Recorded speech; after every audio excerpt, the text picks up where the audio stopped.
Hey guys, happy Tuesday. Today is Tuesday, January 7th, 2020.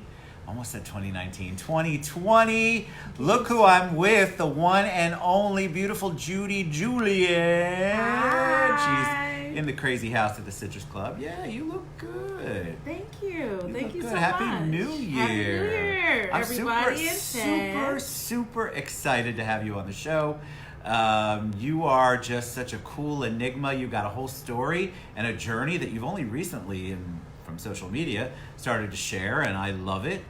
So we want to talk about that. We've got a seminar coming up on Saturday we want to promote and talk about. But I think people are super interested in your journey, how you got here, how you have become so successful at such a young age, your work ethic, all that good stuff. So welcome to the show. Well, thank you. Thank you so much, Ted. I'm nervous as heck. You should not be. Look how, your smile, look how beautiful you are. You're amazing. You're such a great person inside and out, and it's so awesome to interact with you, to watch you, to have watched you grow. Even though I haven't been here for the whole journey, I'm just excited to hear about the journey. So let's start with that. Give them a little background on you, a little bit about you, and then if you don't hit the journey part, I'll reference the pictures I've recently seen on Facebook, and we want to talk a little bit about that. People could be going through something similar, and so we want to inspire them, motivate them. Okay. All right. Well. Enough of me. Hi. So, my name is Judy Julien. I'm from Orlando, Florida. Born and raised. See, I didn't even know that. You didn't know I was born and raised I here? did not. I am a original. Where'd you go to high school? Oak Ridge High School. I went to Colonial. Ugh. I did go to Oak Ridge High School. My parents are transplants from Haiti. Nice. So I am an Haitian. And I always thought that I was American up until I realized I'm very foreign in a lot of things that I do. But you were born here. Doesn't matter. Inside the house is a foreign household, so you're so used to doing things a certain way. What's different? I'm curious. Hey, Shirley, thank you. What's different from Haitian culture that you're thinking off the top? Because obviously this is something you have thought about and has been brought to your attention. Okay, so I first realized I was not American when I visited a friend of mine's house when I was in, middle school. And even the way that they cook and eat is totally different. Like, most islanders will tell you they want rice with everything. Sure. If it's not rice, it's plantains. If it's not plantains, it's soup. But you need to have those core things to make a full meal. And I didn't realize I was stuck on them until I went to her house. And I was like, okay, I got to go home. You got to get some real food? Well, they were trying to give me some collard greens. And I've never had collard greens. And I'm like, fascinating. We have something similar. And you add it with rice. So I'm like, okay, so where's the rice? So that's the staple. That's fascinating because you're right. I mean, I get it. Island life, like same with my friends who are Puerto Rican. Like rice is part of everything. It's a staple. So you go there. You're probably left hungry. You're probably like, I gotta get home and get some food. I couldn't eat. I was really disappointed. And then I went home and I told my mom, and she's like, it's because you're so used to my cooking that you're not going to ever be used to everybody else's. Now I'm a little more fluid when it comes to food, but like we used to go to church all day long on Sundays, all day. Sunday morning, Sunday afternoon, Sunday evening. It was just a thing. Now, are you an only child? No. How many siblings? 6 sisters, 2 brothers. 6 sisters and 2 brothers. You Yes. must be the youngest. No. You're not? No. Okay. Well, see, this is why I'm not a psychologist. I know nothing. Everybody's here, though. Everybody's physically in No, my older Orlando, brother is in Haiti. Oh, he's in Haiti. I have 2 siblings down south, one in Naples, and one just moved to New York, other one in Gainesville for school. Nice. And so you stayed, though. So what was your impetus in staying? You graduate from Oak Ridge. Yep. And then you decide what? What do you want to do with your life? I wanted to go to New York. Why New York? Because I'm a city girl. I felt when I visited New York, I was like, I'm a New Yorker. But you're an island girl. I know, but I'm a New Yorker. I'm an island girl who wants to live in New York. I love that. That's awesome. But I didn't make it. I never made it. What did you want to go there for? I wanted to be a realtor in New York. Oh, so you wanted to be real estate from the get-go. No. All right, so what did you want to be? Well, my father steered me to real estate. And I didn't want to. I was kicking and screaming. I said, I don't want to do it. He paid for it, so I decided to go ahead. You know what? I'll try it since he's paying for it. But I stayed because of the help. I wanted to be a psychologist, believe it or not. You did? Yes. Very cool. And he was not for it. He's like, no, I don't want you to be in debt with school. Well, most of my friends, I think, who are psychologists who have student loans, Yep. will tell you that it's definitely a challenge in that industry to get out of that, because it's not like it's an unlimited amount of income you can make. I know. Like real estate. Trust me, I know. But that's a great talent and gift to have, to be in real estate. It is. It makes me more empathetic. It makes me more caring. It makes me more understanding. Depending on different personalities, I can kind of, because I did go to college for it, I can kind of decipher where you are and how I need to approach you. But That's good. I'm not a sociopath, right? You might be. Have you That is guys so checked true. out his shoes today? Oh, the shoes are off Oh the chain. my today. gosh. Yeah, they're crazy. We'll take a picture of them later. Y'all need to see his shoes. It's so cute. But yeah, I wanted to be a psychologist. My father was like, no, you like people, you need to sell houses. And I'm like, no, I hate driving. That's not going to work. So I'm not going to do it. But then he gave me 2 checks. The first check, I decided to, instead of going into real estate, do mortgages. So I Oh my God, you know what? I've known you forever. I had no idea. You did mortgages? I did. No wonder you don't put up with our insanity. I did. Matt did Gordon, do you're on mortgages. notice. Oh yes, I know a lot.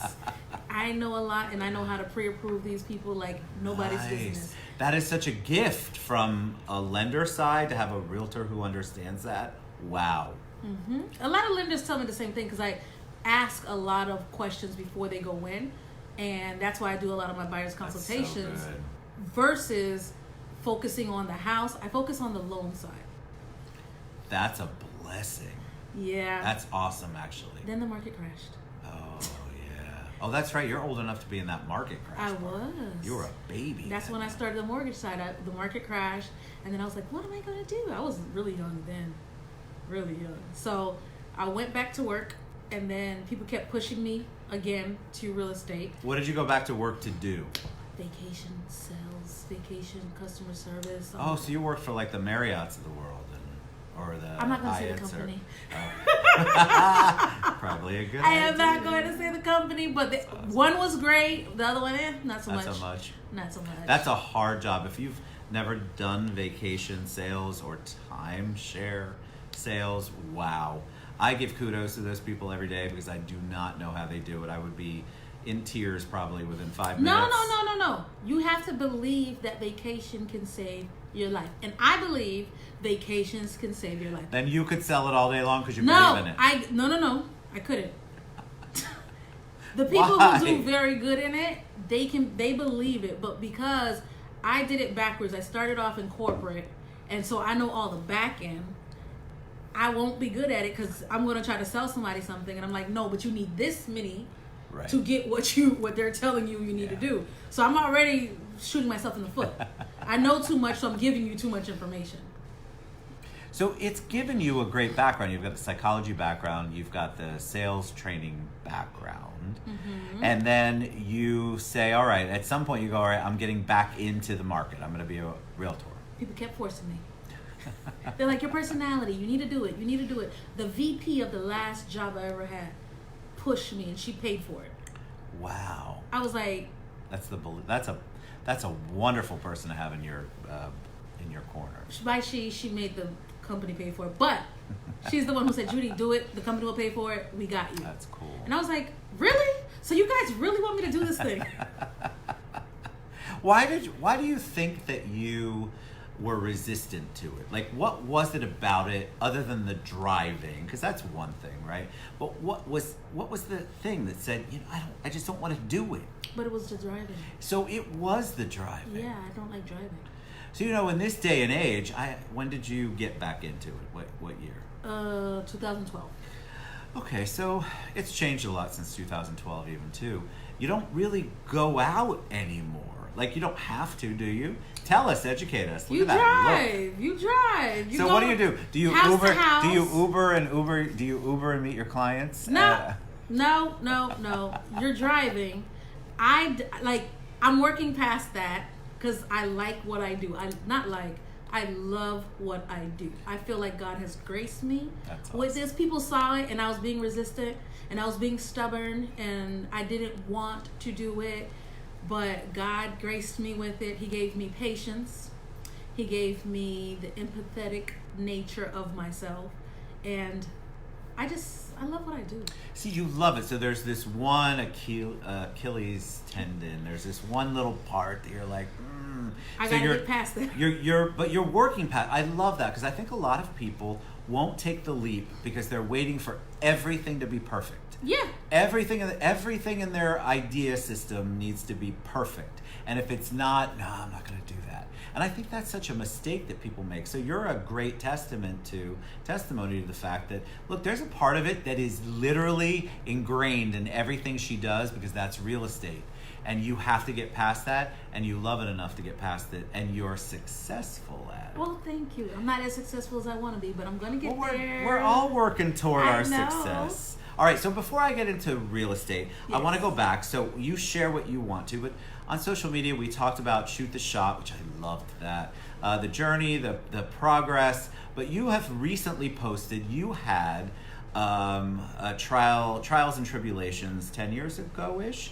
And so to me, that's such a motivating story, and I only know little bits and pieces. Well, so share what you'd like to share. I don't think you know the story. I don't know the story. I didn't go into the story. Well, because I don't do any research. We spend that on booze. Oh, all the R&D goes to booze, baby. So we don't know. So, but I saw the pictures and I thought that is very motivating, inspirational what you posted. Okay, so share what you can, please. Throughout the years, I've battled with weight, and at one point it almost killed me because I tried to take a shortcut.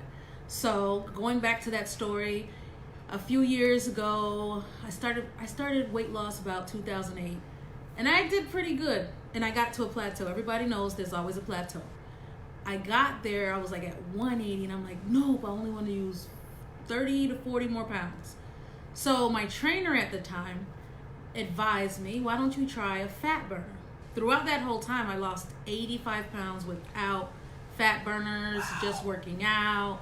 And so you weren't happy with the 85 pounds you lost? I needed to go down. I needed more. I was not at my best, and I knew it was coming. I knew it was there, but I wanted to reach it faster. Sure. And I was a little stubborn.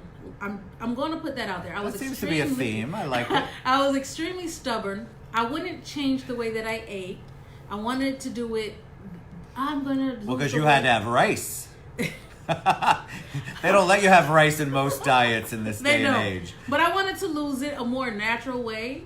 But I was being very, very resistant. So because of that, she prescribed, not literally, she's not a doctor. Right. She advised me, why don't you try these fat burners? I tried them, and although fat burners work for a lot of people, unfortunately it almost killed me. It caused me to almost have a liver failure, but luckily I got sick right before. So it was 2 weeks into me taking the fat burners. It was around the Christmas time. I went to a holiday party. A young lady was sick. I don't normally contract whatever somebody has. She has a cold. I contracted it right away. Had fevers for 3 days. Wow. And because I always adhere to my body, on the 4th day I went to the hospital. And my fevers are weird. I don't have fevers during the day. I have them at night. So when I go to the hospital, I'm telling the doctors, hey, look, I have a fever. And they're like, no, ma'am, you don't. 98.6. 98.7. And I'm like, no. I have a fever. I need you to check me and see what's wrong with me. Yeah. And they're just like, okay, you know what? Let's just go ahead and deal with this crazy lady because clearly she Would you want to tell Judy no? I don't think so. Clearly she thinks she's sick. So we'll just go ahead and We're gonna test you. pacify her just to get her to be quiet. But that's how their attitude was, I because know. they're like, you don't have a fever. I said, okay, fine. I go in, they take my blood, they just check everything. They check me to make sure I didn't have a flu, and then I'm just sitting there, and you know, the ER, they're not going to deal with you. And I'm like, I'm thirsty. We'll let you know. We'll give you water once we let you go. And then about 7 hours later, I'm like, okay, ma'am, what is going on? Oh, you're being admitted. Oh, you're being admitted because your liver enzymes were bad, or your liver. Oh, my enzymes were way bad. Was it bad? The doctor advised me, had I kept taking the pills for just a couple more weeks, I would have had a failure. Yeah. At the same enzymes where it was. And he asked, because they couldn't understand why it was. I'm not an alcoholic. I don't drink a lot. So Me either. why Next. why is this young lady's liver enzymes this high? And he was asking me about pills. I don't do pills. And then I told him about the fat burner. And then come to find out that fat burner had a lot of lawsuits against them, and it caused a lot of deaths. So I was very blessed to have caught it 2 weeks in. The thing, and there's been a big article that just recently got posted all across social media and the news about a person, a 23-year-old, who had liver failure because of some supplement that she was taking. Mm-hmm. I'm pretty sure it was a fat burner.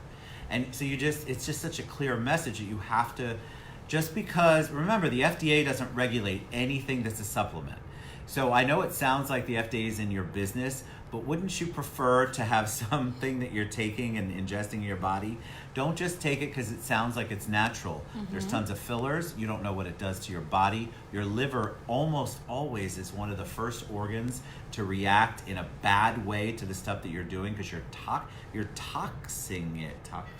Is that the right word? You're putting toxicity. Yes. Toxicity. I can't even Yep. speak. This is what's happening here. Nobody can see this but you and me. Okay. So it's so important. So the people who sell supplements, who take them, my first question is always, did you run it by your doctor? Have you had liver enzymes run? Because when the liver shuts down, I have friends, we both have a friend, David Frazier. When the liver shuts down, if you don't find a donor, you die. Yes. So there's no in between, there's no trying to figure it out. You have to have your liver functioning. And if you're feeding it stuff that is bad for it or toxic for it, then eventually it's going to catch up. So the picture you saw was actually my body reacting. Yes, so you had your skin, right? So I know you as Judy with flawless skin. Yeah. But you had all of this stuff on it. And I didn't research, so I didn't know what I it was was. a burn victim. That's what it looked like. It was. Everybody thought I was a burn victim. So, in the hospitals, people rotate every 3 days. So, after the third day, and I didn't have those scars when I got in there. It came after, while I was in the hospital, and I was in the hospital for 2 weeks. So, I started playing jokes on the nurses. I'm like, oh my God, the fire was horrible. And There's Judy. I felt so because I didn't want people feeling bad for me when I'm already sick. Right. So I'm going to just make you feel happy. And even my pastor, when he visited, he's like, I've never met a more jolly person in the hospital. It was so... I said, listen, I already know what the doctors is telling me. Right. And I don't have time for the sympathy. It's my fault. Like, I should have been taking those pills. I should have did what I needed to do to lose the weight naturally. We had already done all of that. That's the crazy part. But all I had to do was switch my diet. Yeah. So when we're talking about shooting your shot, there's no shortcuts to getting, for me. I always said God always made everything a little harder for me because he's like, no, because I want the results to be a little better because I want people to see you and say, look, she did this the hard way. Right. She didn't take any shortcuts because when I did take a shortcut, I almost died. Shortcuts almost always are bad. Yeah. All right, so talk about shoot the shot, because I pulled that from your page, because sometimes I know, guys, if you're coming on the show and we can't figure out what we're going to talk about, even though I kind of know, I stalk your Facebook page because that's where I get the information. So you had this really cool discussion, somebody had shared about shoot the shot, and I loved that. Take the risk, make the leap. So talk about that a little bit. So the Shoot Your Shot series came from church. Well, actually, it didn't start from church, but on New Year's Eve, I go to church. Our pastor talked about shooting your shot. And I felt like that whole series has been following me since November. And I told him this too. I said, oh my God, I think God is telling me something. And he was like, why do you say that? I went to Tony Robbins in November. When I was there, you know, Tony Robbins gets in your psyche, your subconscious, and he's telling you, hey, what's stopping you? Why is your brain telling you you can't do it even though your mouth is saying you can? Right. Why are you not manifesting it in your head? And I never knew exactly what manifestation was until, like, you know, you hear the terms, you speak it out loud, and you say, okay, I'm gonna do this, I'm gonna do this, I'm gonna do this, but you don't 100% understand what that really means. It's true. And so after November, it clicked in my head. It just clicked, and it was like, okay, Judy, you need to stop telling your brain, or your brain needs to stop telling you what to do. Correct. You are here for a reason. God wanted you to do this job. He wanted you to reach to this point. He wanted you to make it here for other peoples who feel like they can't make it. Yes. There's so many of us who, in this country, we're a lot of foreigners, a lot of people coming from different places, and God has showed me so many people who made it in this life, made it from a whole different country, and they don't speak the language, or they barely speak the language, or their children grows up and they want their children to be a better person. Right. And I felt like I owed it to my father to stop making excuses, stop holding myself back. And that's what I felt like I was doing. In my mind, yes, I'm going to be this amazing realtor. In my head, I'm like, but I'm limited because. Correct. Well, we all put the limitations on ourselves, right? You can label it what you want. Excuses, I call them excuses. Mainly, I do that for myself because excuses has a negative connotation for me. And if I use that word, I snap out of it quicker. That's me. That's my own stuff. But I think you need to identify what it is, because that's basically the bottom line.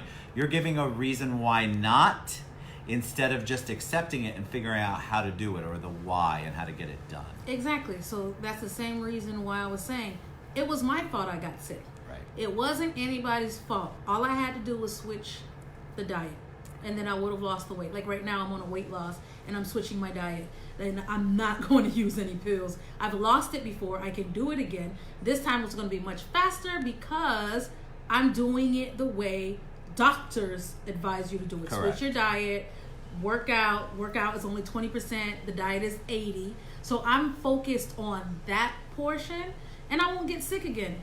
It's going to take time. It's going to be work, but I'm okay with that. Well, it is time. We talked about shortcuts earlier. You can't do those. Like, it sounds like it's good. You can buy it. There's no.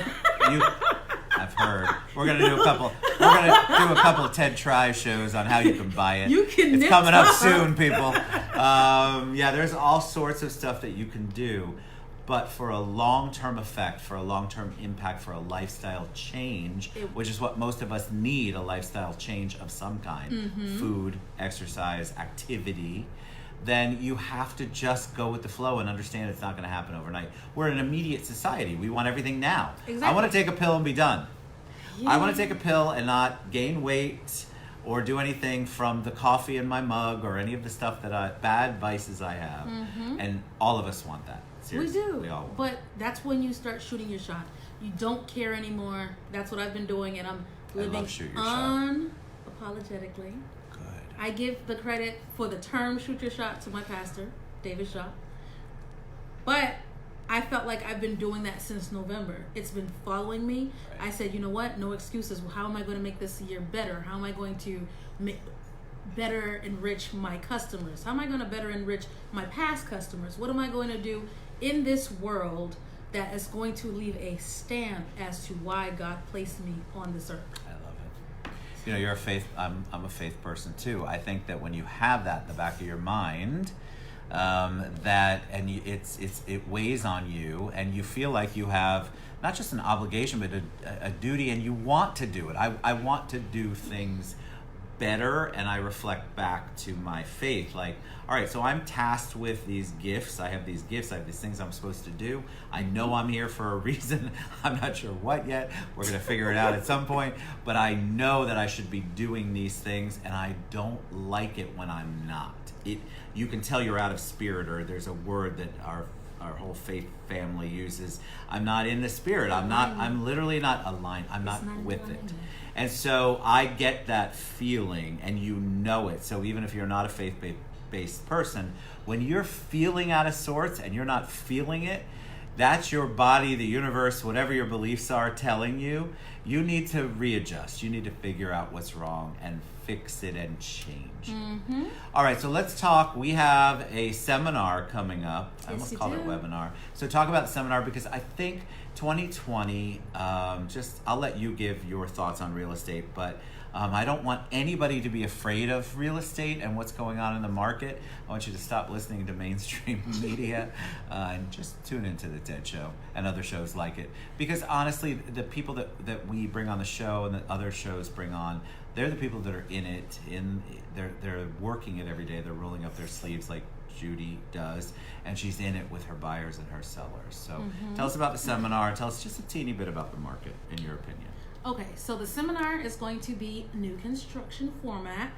It's a new buyer seminar, but I wanted to give it a twist. So I have invited a few. We have 4 confirmed builders that are going to be presenting to the buyers.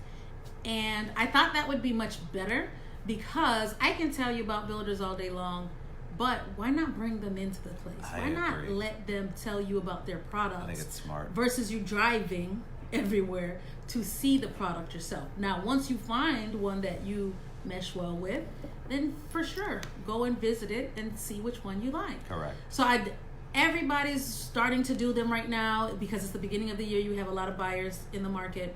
But I was like, let me do a new construction format one and see how valuable it is for my buyers. I love that you're bringing the construction, the builders, basically, to the table, because I think that's part of the reason why buyers, especially new buyers, are afraid. They don't know what's going on.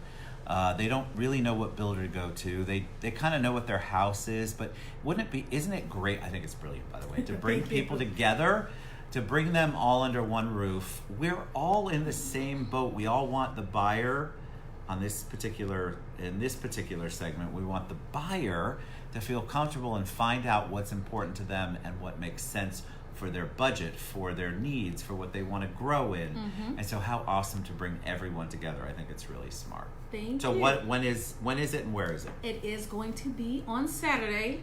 What's that date? 11th? January 11th. January 11th from 11 a.m. to 2 p.m. I'm not going to keep you guys all day. And it will be held at Celebration Title right downtown Orlando. On Mills. Yes, it is going to be 1331 North Mills Avenue. Look at you knowing the address. Of course. I love that office. I do too. The ladies, there's probably gentlemen, but the ladies I know there do a fantastic job of making sure you feel comfortable. Happy. And it's a beautiful atmosphere. It's gorgeous there. And the best part is it's a brunch, so come on. Nice. All right, so January 11th. Yep. Celebration Title on Mills. Yep. And you can message me. You can message Judy. We'll give you the information. If you're interested in learning more about new builds, becoming a buyer in this market, which I encourage you to look at, because rents are outrageous. Yeah. So let's get out of the rent insanity and let's find something that makes sense for you. And now it's kind of like you're shopping, because you got 3 or 4 builders coming to you instead of you going out to them. Love this concept. And we do have inspector going to be there too, Good. advising on the inspection. Even with new construction, I always advise my buyers to get it inspected. And for the ones that have done it, the buyers have gotten things fixed prior to them putting Band-Aids on. And I built my townhouse, and they put the carpet right over a hole. And had I not been visiting and taking pictures and documenting, they would have kept it there up until I brought it to their attention. Here's the thing. Hey, Joel, what's up, buddy? I think the important thing about when you're dealing with a builder, and my builder friends, I encourage you to come on the show and we'll talk about stuff. In the old days, you never questioned it because it was new construction. So you thought if it's new, there can't be any flaws. This is just not the world we live in anymore. Nope. And so you should absolutely never, ever, ever go in to a new construction and not have the inspection done. I'm just telling you from my perspective, I think it is a mistake. And if anybody's telling you otherwise, really rethink the people that you're working with. And I'm not going to put it all on the builder either, because they have mass production. Yes, and they and have subcontractors. subcontractors and contractors. This is to protect you. And so if you pay believe me, the money that you're paying for the inspector is worth the agony that you'll have after the fact trying to get it fixed. Pretty much. Seriously. So just if your professionals that you're working with are telling you not to have an inspection done on a new construction, this is me, not Judy. I'm telling you that you need to find new professionals, and you need to be your own best advocate, because that is a bad decision in the world that we live in right now. And I'm telling you, as a professional, get the inspection done. I'm just telling you. Because I am a professional. I notice things that they try to cover up. And if it was not for me voicing that, it would have stayed covered up even after I purchased. So these are things like most people do not visit their new construction on a daily basis. So they won't see How would you know? the holes in the walls or the holes in the flooring and things like that. You just won't see it. Sometimes they don't even lay the carpet, or they don't lay the tile or the wood down appropriately. So it's very important to get that taken care of. And you do it in stages. So it's not like you're paying a flat fee up front. You're doing it in stages. Listen, and here's the deal. You're also not trained. She's a professional. I play one on TV. It's super important for you to have people who have your back the entire process.